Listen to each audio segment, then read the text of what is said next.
watching animations, and it's hard to abstain from giving our opinions, though we're not classically trained. But we're gonna do it anyway, so just prepare your brain. Buckle up, cause it's the smear campaign.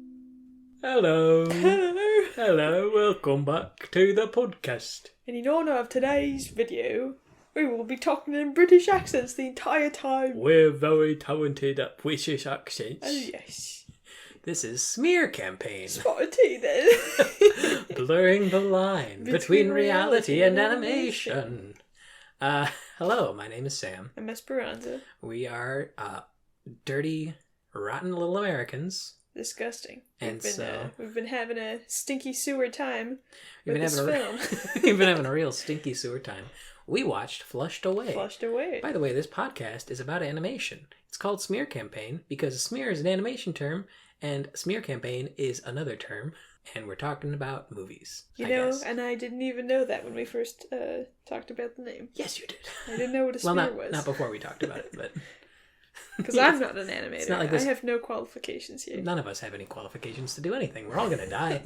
It's true, Sam. But in the meantime, we watched Flushed Away. It's great to fill up the loneliness in our lives. It really is. It's very important. We're really related to the main character. Yeah. The poor main character. A lonely, lonely rich man. Very lonely. So the movie's from 2006. It's a DreamWorks production in coordination with Aardman Film. Aardman Film are, of course, responsible for everyone's favorite stuff.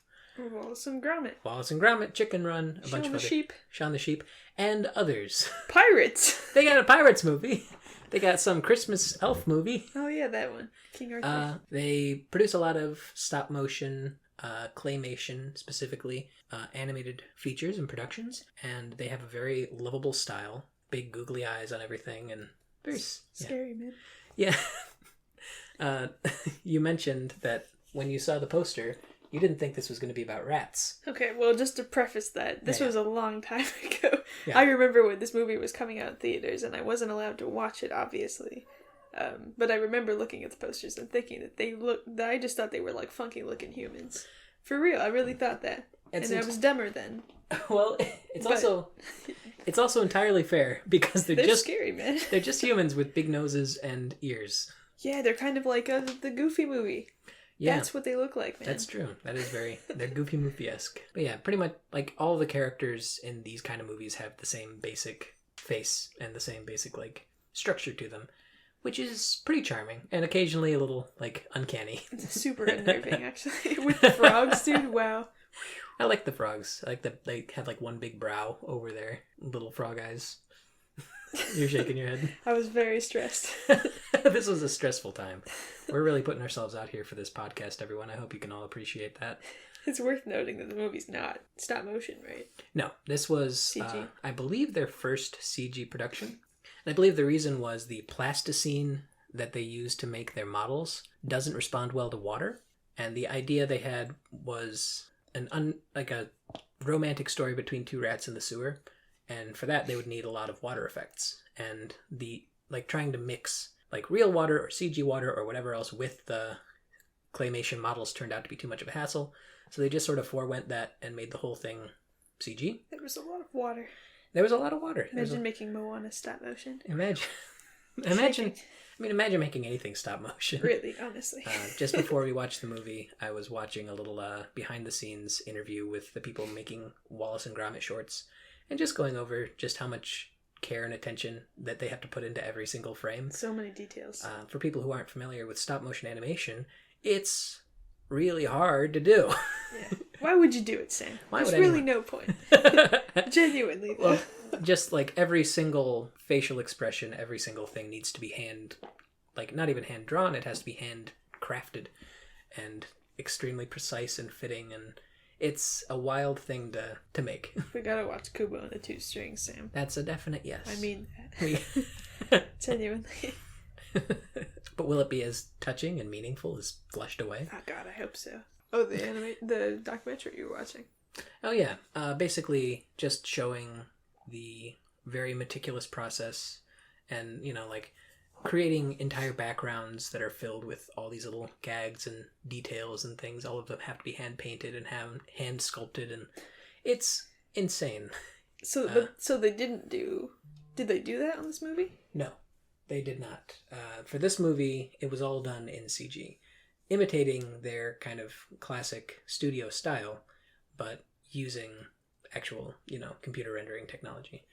So did they do all the faces? Did they make that stuff? I don't believe they did. They may have just for reference. That's something. Sometimes they do that even for like 2D animated stuff. They make like a model reference for different angles and things. For Moana. But not in the same way. Like they wouldn't have created that entire like underground city for any reason. Imagine. If it doesn't even show up in the movie, it's just like, oh, it's just for reference. Coco. We've kind of meandered around it. What are your thoughts on Fleshed Away? It was crazy. I had a great time. I honestly was just taken aback by some of the bits were so bold. Yeah. Bold bits. Some very bold bits. But yeah, I mean, I had a good time. I wouldn't necessarily show it to a child. I don't know. I feel like there's not really like any really like life grasping morals or anything like how a DreamWorks or Disney movie normally would have. Yeah, this I don't know. I don't know what to say. There's no heartwarming moments really or anything. No, they try to do a little bit of like emotion and kind of like a heartfelt relationship between the two leads. It doesn't really work, I don't think, but I think it's obvious like that it wasn't supposed to be in this format, that there were other because it was originally supposed to be a Pirates movie. Oh, this was supposed to be a Pirates movie? movie? It was supposed to be a movie about pirates. Share the fun fact with me, Esperanza. Here's the fun fact, Sam. So, it was supposed to be about pirates, and then Aardvark, what's his name? Aardman? Aardman. Aardman is the name of the company. That's right. Yeah. Aardman, they pitched it to DreamWorks as a Pirates movie, but DreamWorks was like, there's no market for pirates right now, which is funny because Pirates of the Caribbean. And so they had to modernize the theme. Yeah. And make it in this weird mouse sewer world. And the whole theme was just changed already, so it went through a bunch of different like iterations before they settled on the final idea. Yeah. And you know what's funny? Remember how I said is that Ricky Gervais who plays that one mouse? Yeah. He actually got the part, but then he like left in the beginning of production and gave it to the guy below him or something like that. What was the part for that? Sid, the chunky rat who takes over the house. Right. Yeah, I thought it was Ricky Gervais, but apparently... That seems like a very Ricky Gervais kind of part. Yeah, he left. Yeah. After. Didn't want to do it no more. It was too demeaning. He had a lot of things to say. But they got Ian McKellen, though. They did get Ian McKellen, who does a bang-up job. Before we get too far into it. Right. My impressions, I saw it. I've definitely seen it before. I don't think I watched it when it came out. That was one of those where it was just like, I saw commercials for it, and nothing about it was like, oh yeah, I gotta go see that. It's I did watch it eventually and I enjoyed it. I liked it for the gags and the very particular background details that really show that a lot of specific work went into making this world maybe not feel lived in, but feel intentional. And there's so many just great gags sprinkled throughout that I can't help but appreciate. Yeah, gags and goofs and gaffs. It kind of reminds me of and I know that like all of their stuff is kind of gag centric. They more focus on physical comedy and that kind of stuff than a lot of other animation studios, just because it kind of fits with their style as very like goofy, cartoony, bug-eyed weirdos. But yeah, I remember liking it. Watching it now, it's okay. The stuff that I like about it, I still like about it. It's kind of all over the place. Slugs, man. You gotta love the slugs. Just one of the many iterations of Minions before we knew them to be Minions. They really were. Honestly, the parallels with current Disney movies are crazy. DreamWorks is Despicable Me. But I was talking about Frozen. Oh yeah, there are some direct parallels to Frozen. They're weirdly obsessed with the carbon. What is it? The nitrogen? Nitrogen? There's this recurring theme of the liquid nitrogen being this tool that they just all have access to. Yeah, everyone's got access to in the sewer? There's pipes of it. Just going around. I don't know. I guess I don't know if that's a part of sewage systems. I don't know why it would be, but I guess it must be. To freeze the poop. I mean, I mean it. yeah, I guess so. I will not take it back. I will not stand down. I will not apologize for my jokes. I'm going to stand by them no matter what anyone says.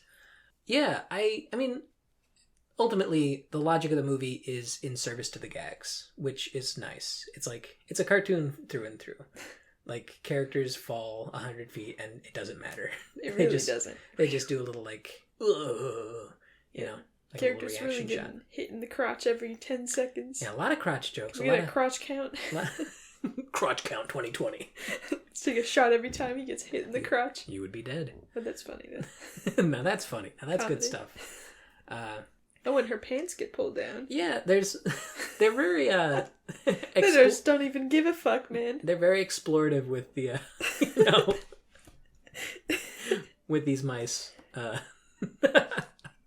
Yeah, I mean, they just look like humans so much. It's horrible. They really do. And the female lead has like a distinct chest bump to, you know, like make her curvilicious. She really does have breasts. Straight up, man. It's a weird, I mean, at a certain point it's just like, yeah, it's just people. And like as soon as he gets down to the sewer, I'd say the first, like, the opening of the movie is a little weak. It's just him like playing with dolls and you kind of immediately get it.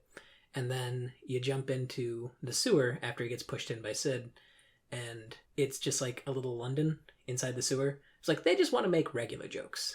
They just happen to have mice there. Yeah, really, because it's really just like they have the whole human city. Yeah. You know, I don't know. They make all these references, and everyone's just obsessed with the top, but no one's ever been. Yeah, there's a lot of stuff that like they don't really explore at all, and I think it's sort of like it's clear what they're going for, so you don't really need them to explain it, but also it like they mention the top and like everyone seems to have a different reaction to it. Like some people are like, "Oh, you can't go up to the top. That's not good. The humans are up there." Other people are like, "Oh, the top. What a wonderful, beautiful place. A place of culture." It's like it. Oh my god, you're from the top. You're so dreamy. You're such a dreamboat boy. Our hero Roddy is, of course, a classic protagonist where he can't really do anything right, but everyone kind of still loves him. Then he gets like weird moments where he wins for no particular reason. Like he's like sitting on the back of a duck playing a guitar, and she's like, oh, "How dreamy." That was really weird. Or they just come out after that chase scene where they almost get killed, and then the whole frames just go slow-mo, and they're like looking at each other with longing in their eyes.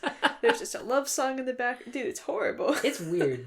It's like, it feels like just everything the movie. Like, whatever. Throw it all in there. It's all just sort of like frantic nonsense. Anything goes. Seriously. Yeah. And it's like all that stuff that's all the romance and the adventure and like all the stakes, all the seriousness. None of it's especially interesting. And I feel like maybe they were trying to say that.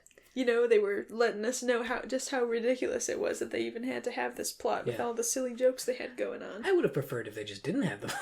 If they just let the jokes be. No romance needed. Yeah. It reminds me of what I was going to say before. It reminds me of, have you ever watched like Airplane or Oh, like you mean like parody movies and stuff? Yeah, like old Leslie Airplane. Nielsen starring things. Where it's just like joke after joke after joke. And anything with Steve Martin. Basically. Yeah.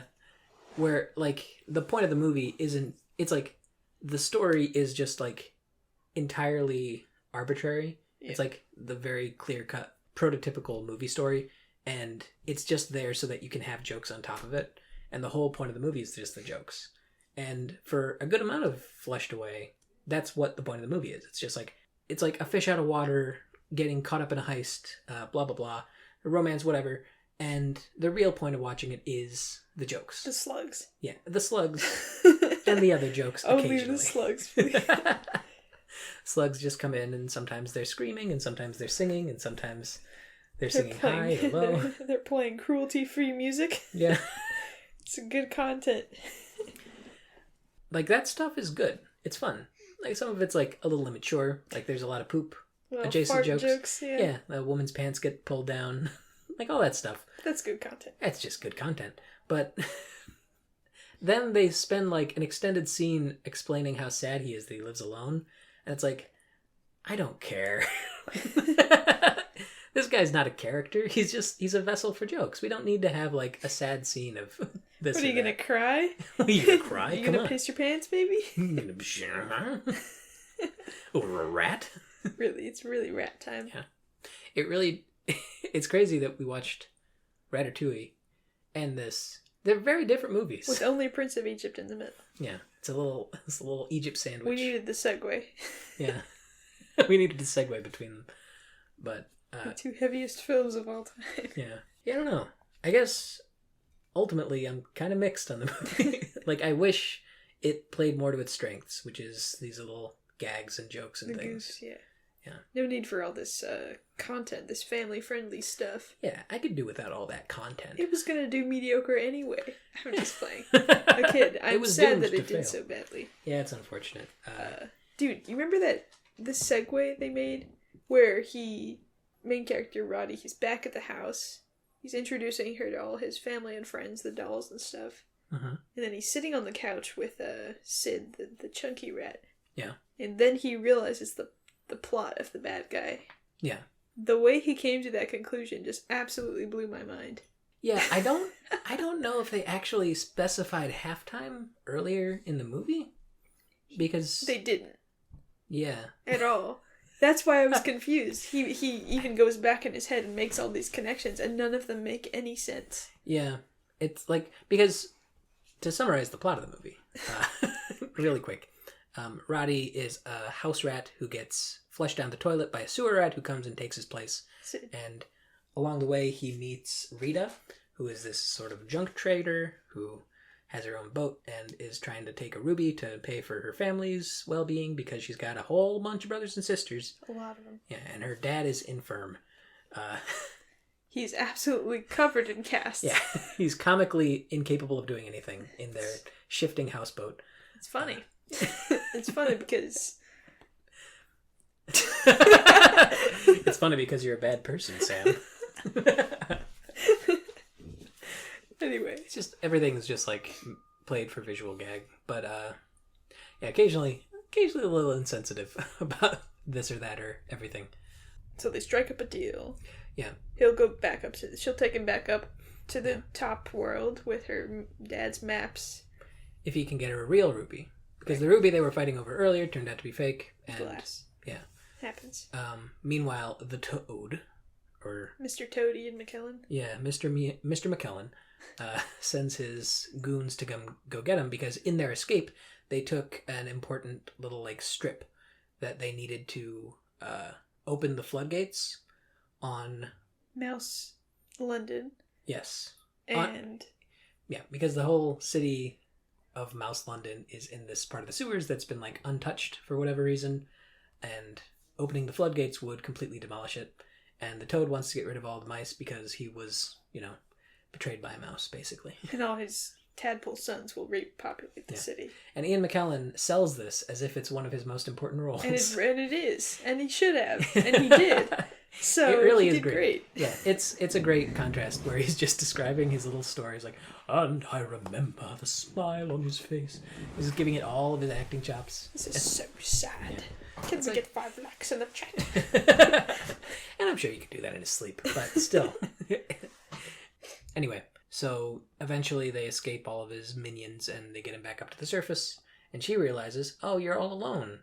And then he tries to have pretend that his, unwanted guest is his brother, but they already know each other. So it's sort of like know each other. So it's sort of like a little waste of time. Dude, imagine if they were siblings. Imagine if it turned out they actually were siblings. How much funnier would that have been? Yeah, what if they actually had a birth certificate? Because she has so many siblings, and she's like, this is actually my twin brother. Yeah.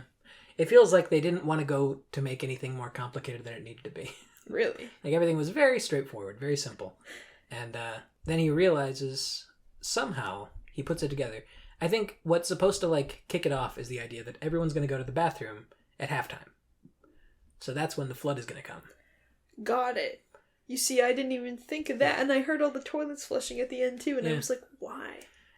Halftime is when all the toilets flush, and that's when there's enough water to create the floodgate. Yeah. He had to sort of make the connection that, because Sid said, oh, you're going to have to go at the halftime, because you're going to piss yourself. And what about the halftime ads? Wait a minute, this is not the Super Bowl. no, it's not. It's the World Cup. There's no happiness in watching soccer. Who watches the World Cup? I mean, really. Dude, you could use the bathroom at any time. They only Yeah. make a goal every 3 hours. Fuck you, soccer. Fuck you, soccer. I'm American. Fuck you, the rest of the world, and your preference for soccer over our own made-up version of football. No era penal. We make so many enemies on this podcast. Today I was just editing some of the older podcasts, and there's a lot of jokes at the expense of large swaths of land.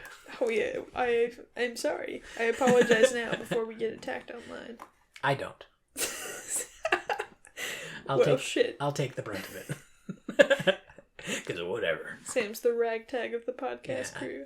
I'm very much the bad boy of the podcast. Every podcast needs a bad boy.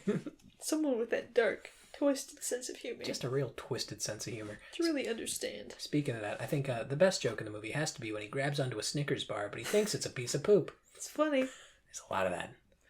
Dude, the part that absolutely sent me was the toaster gag. Yeah, God. That might be the best joke in the movie.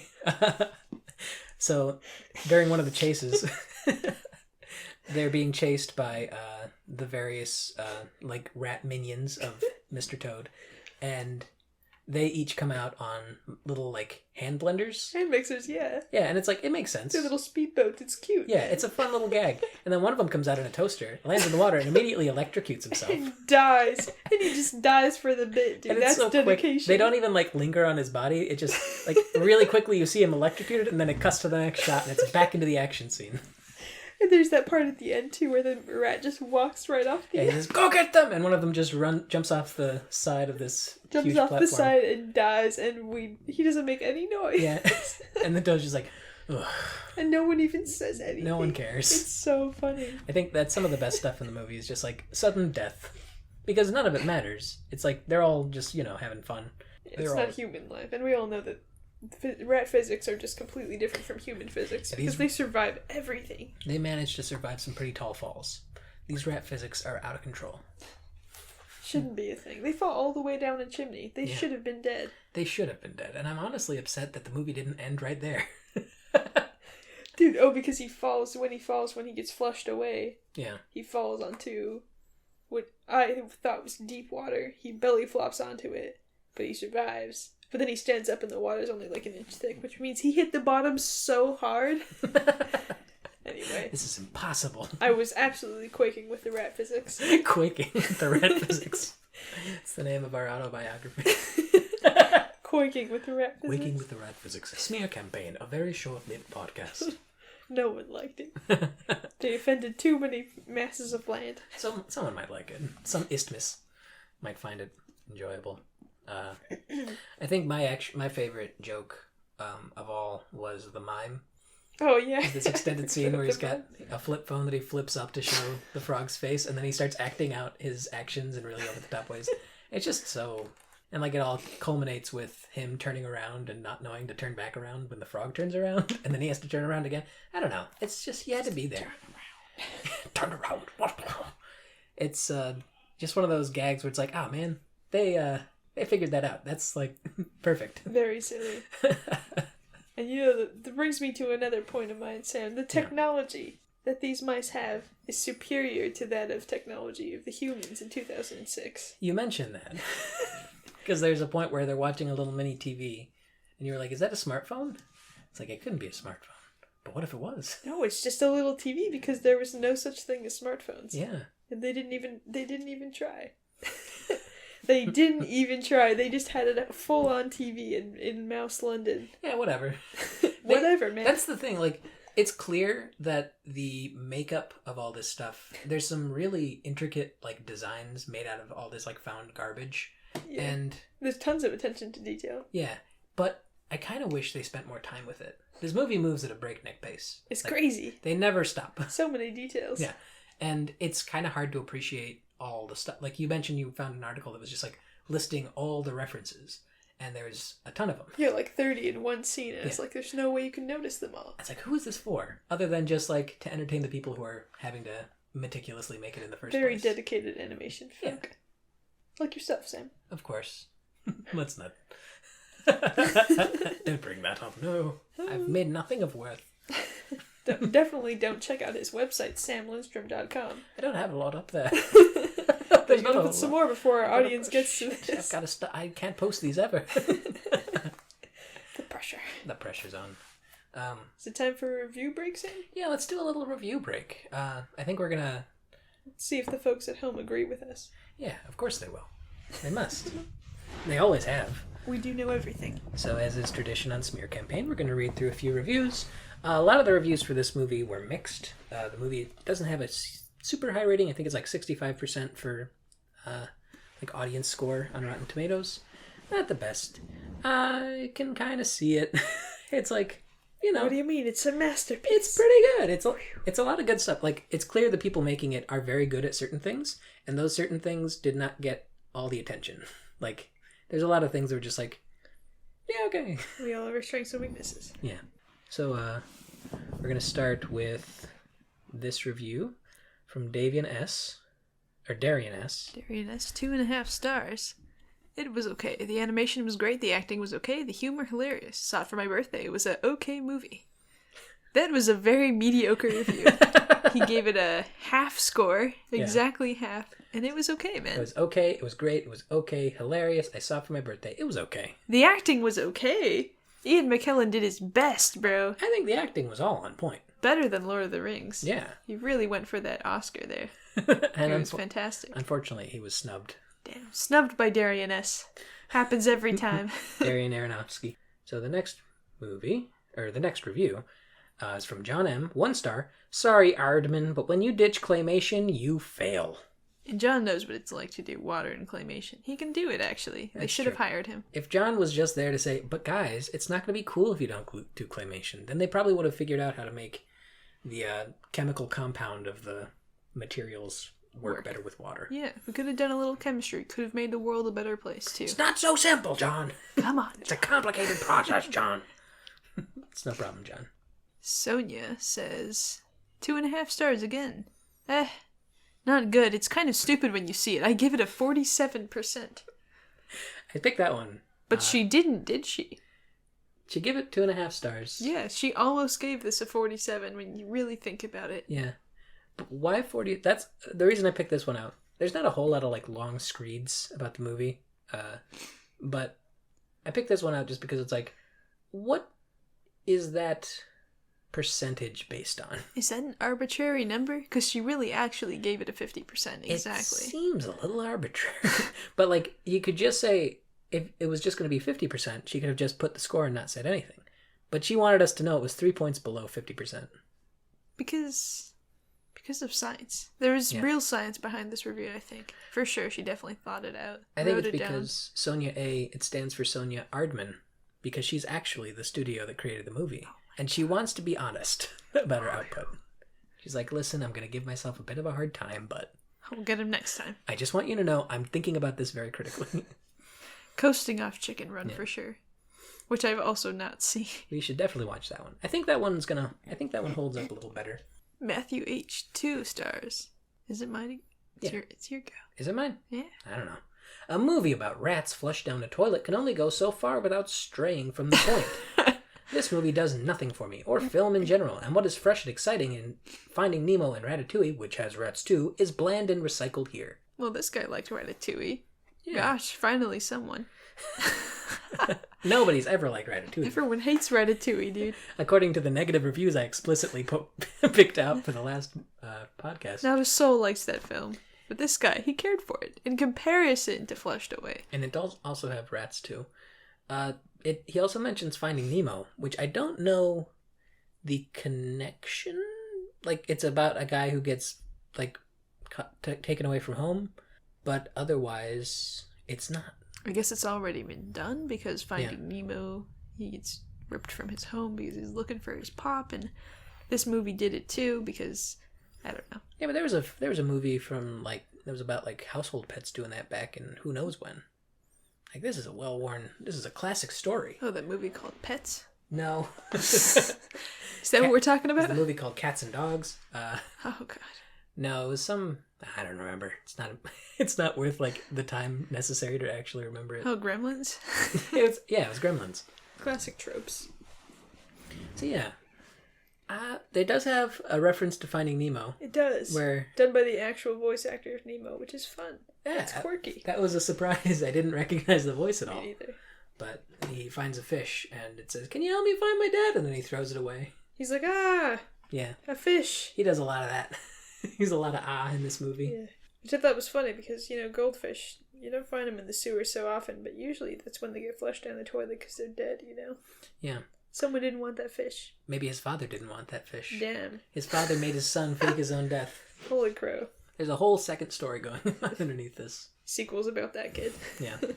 It would be funny because this movie, seems to have very little, priority for, building up the lore of this place or the characters that much. It's, pretty surface level. There will not be a sequel. It would be funny if, 10 years from now, they discover some dark, hidden story going on underneath the surface if you just pay attention to, certain background characters.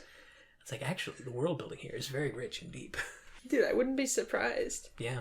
Honestly. Because the movie is so weirdly vapid.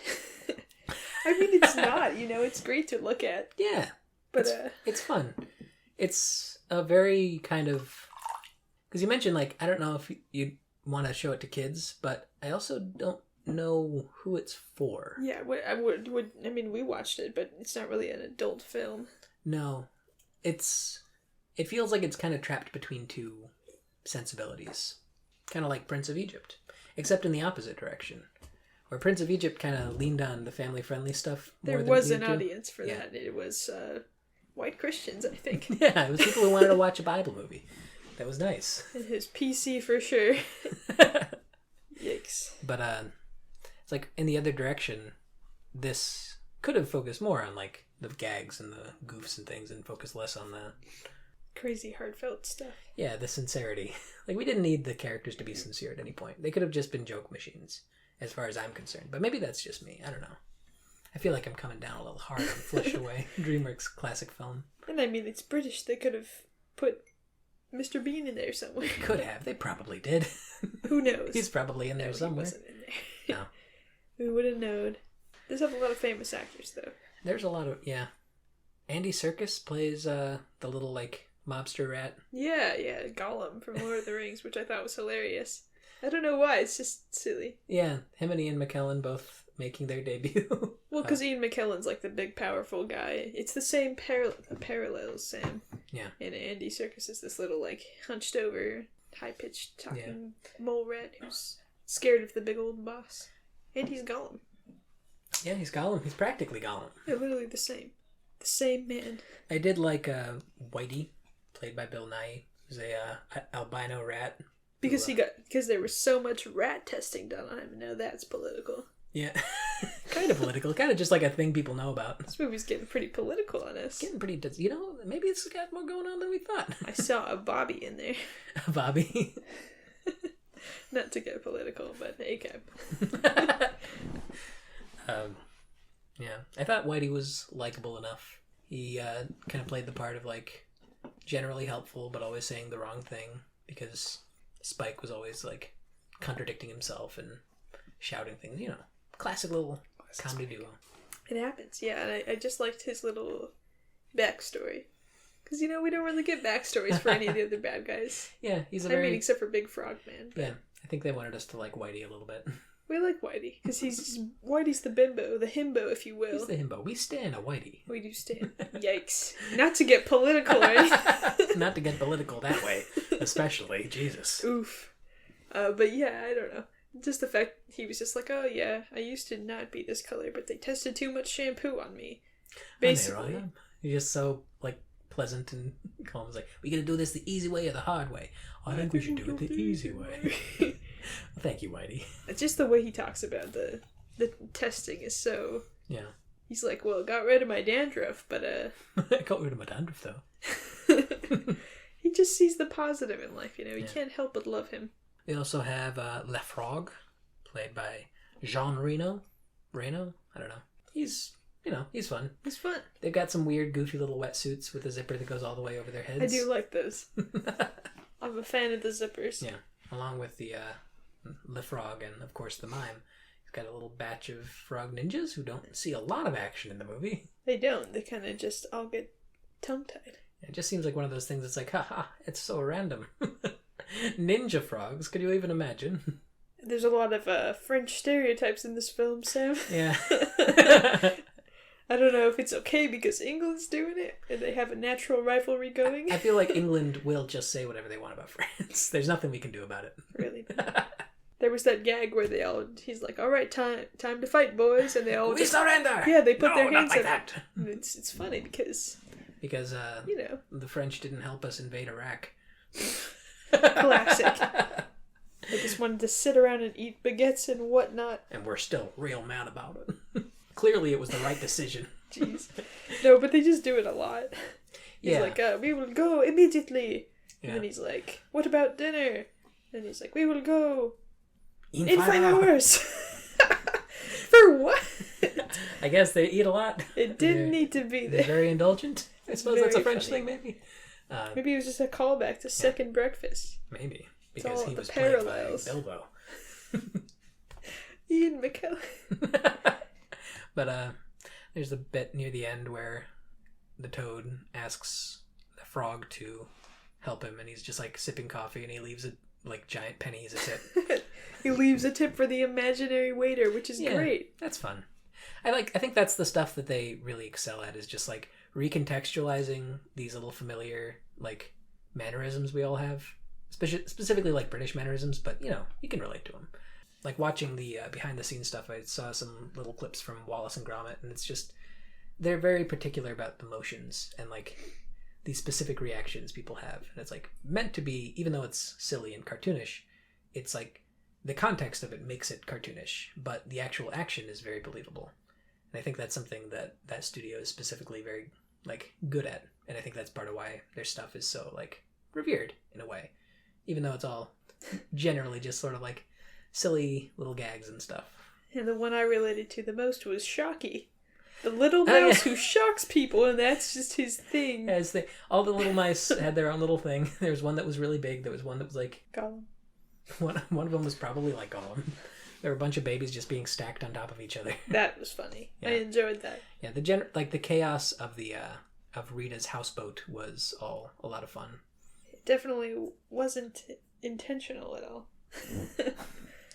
They definitely didn't want to put her in that light by showing her in that context. What do you mean? How did she turn out so normal? Oh yeah, it kind of doesn't go into that. I guess your mom's normal. I don't know, because Shocky's around just shocking people, and the mom's just like classic Shocky. Shocky. Shocking people's nipples and stuff. Yeah. He does that. Well, she had to be the, there's a specific character that she is. That's just like, I don't know, like competent and the woman. And like, that was the idea. It's like, it's the woman who's competent. She's a female. And that's like the whole thing. I'll say it again. I'll say it one more time. I don't know, it's just like... I feel like neither of them really had personalities at all. No, it just felt like kind of stock reactions to one another. It was, every reaction they had in the movie had nothing to do with their personality. It was just a reaction to something the other person had done. Yeah, and usually meant to service a gag. Or them being romantically attracted to each other for some reason. I mean, they don't actually wind up together specifically. It's pretty clear that that's like the idea, but it does just end with them going off on their little speedboat. Maybe they could just be friends. Maybe they could. She's like, "Where are we going?" And he says, "I don't know, but we're going there fast." Maybe they're going to be more than friends. They Maybe will it's going to crash happen into a fast. wall. Yeah. They're in the honeymoon phase. Dude, I don't know. After they shock freeze the wave that's going to hit the whole town. Yeah, eventually that's going to melt. Yup. I guess it's supposed to last forever because it's liquid nitrogen. I know, but is it solid throughout? Also, wouldn't it affect all the other water? Right. Because, I mean, at some point the toilets will flush again. There's Too many plot holes in this movie. I know. This movie's chock full of plot holes. I guess they have Say it again. Yeah, I guess they just remake that city and try to hold off the water as long as they can. And they still have to rebuild it because there's a futility to their life down in the sewers. Right. They'll have to put the door back. Because there was a door in that Yeah, little... they'll have to shut the doors or the gate or something. I'm he sure never they'll be touched fine. back in with that rat who was just proclaiming the doom of the world. Yeah, he shows up just to, like, remind the audience, this is going to come into play later. And then he comes back at the end like, remember, I told you about this. Does he really come back? Yeah, he's, like, there when Roddy comes back, he lands on him. I recall, but... Oh, I mean, like, at the end, after No, not at the something very- actually happens. no. We don't hear from him He's again. just there to be like, oh, this thing is going to happen. Oh, it happened. You know, he's that guy. Classic. So, yeah, we don't touch back with him. I would have liked some closure with that guy. I think his life is over because he, you know, like he predicted the end of the world and it happened, but then it turned out to not happen. So what's he supposed to do now? It's like, you know, like those doomsday communities. What do they do afterwards? They just, you know, come up with the I don't know next. anything about that. They come up with the next doomsday. It's like, well, it didn't happen today. It'll happen next week. Maybe tomorrow. Maybe in 2012. Maybe. Let's check back in with a few more reviews. Do they still agree? We've I gone a hope little so. more niche. Is anyone talking about the Doomsday Rat? I hope so. He's my favorite character. Ratch D gives it a 1.5 stars. A little bit funny.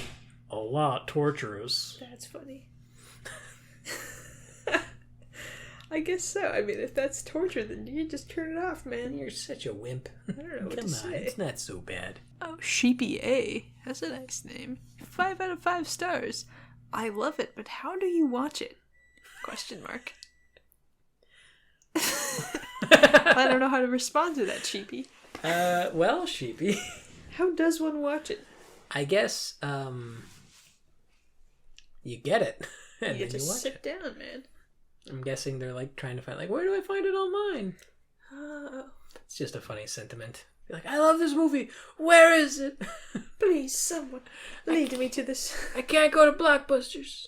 This isn't 2014, man. They could go to Blockbusters.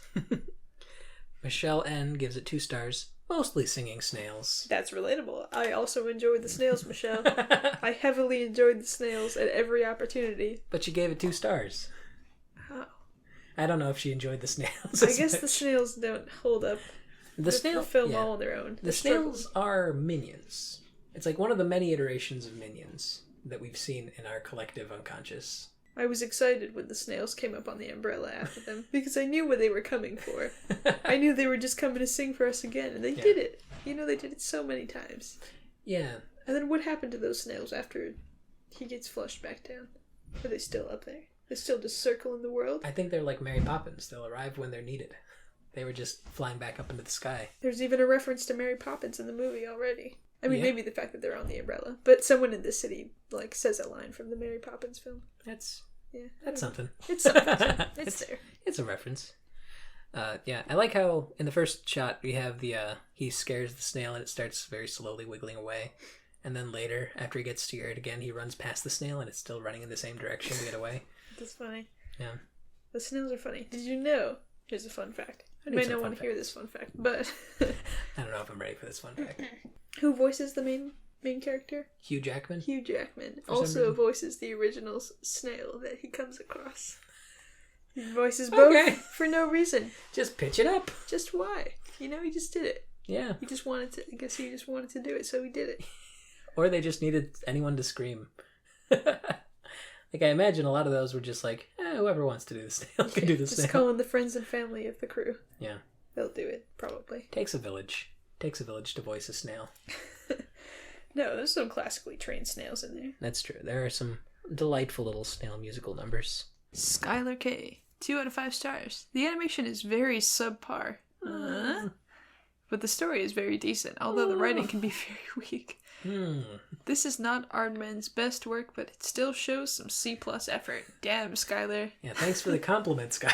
C+, bro. Don't give someone a grade if you're going to be mean about it. This shows some C+ effort. The animation is subpar, The animation looks nice. but the story is decent. Sure, why not? Alright, Skyler. Story's whatever. It's weird the story is decent. I do think that it takes away from the mystique of the Aardman style when it's not claymation. And I don't even know how many people notice the difference when they're watching two movies, whether one's CG or claymation, because it is meant to like look like that. Yeah. But yeah, I mean the actual individual bits of animation, like the way LaFrog would like stand vertical on things, and just the way the characters would kind of bounce and twist around. Why was he so sticky? I don't know. That was another thing that was just like, oh, he's sticky. Okay. Frog physics, man. That's just him. That's just his whole thing. In that world, physics do not apply to mice. They probably thought it would be funny if he was just like sticking to walls. Yeah, he just sticks on the bigger frog as he walks around him in a circle. Do you remember that? Yeah, I do remember that. That was a good little bit. The writing can be very weak. Yeah. Sticky frog. This one is anonymous. 1 star. Gross. This movie has to be the worst. It just has to be. It just has to be, man. I guess.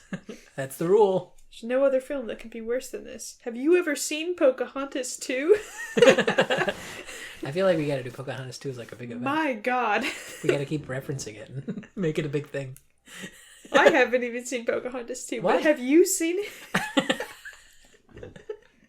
All this malice is coming from nowhere. Literally nowhere, Sam. I haven't seen any of these movies. I've never seen a movie before. Never. What are they? I've seen Pocahontas 2. Yeah, it's bad. Great. We should definitely watch it. It's a lot of films I haven't seen. Ooh. This next Matt one. C. 1.5 stars. The marriage between DreamWorks and Aardman, where if they'd invited for a round... The marriage between DreamWorks and Aardman, where if they'd invited for a round for a dinner party, you'd spend the car journey home speculating on when they were getting divorced and whether Aardman has been sleeping with Gil from accounts. It's neither one nor the other, and as a result feels very bland at times and lacks any emotional impact at all. My 4-year-old's review was good. Stick that on a poster. We love Wallace and Gromit in this house. Damn, Matt. That was crazy. Matt just took us on a little story. He's a great writer.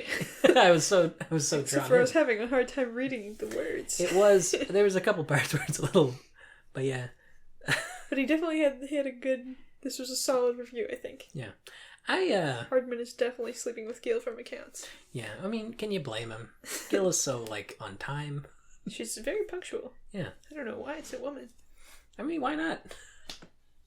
Fish have gills, and fish can be men or women. That is true. They. It's Gil F, as in female. Oh, no. Bringing that joke back. Everyone remembers it. Mr. Nice Guy over here. Another anonymous one. 1 star.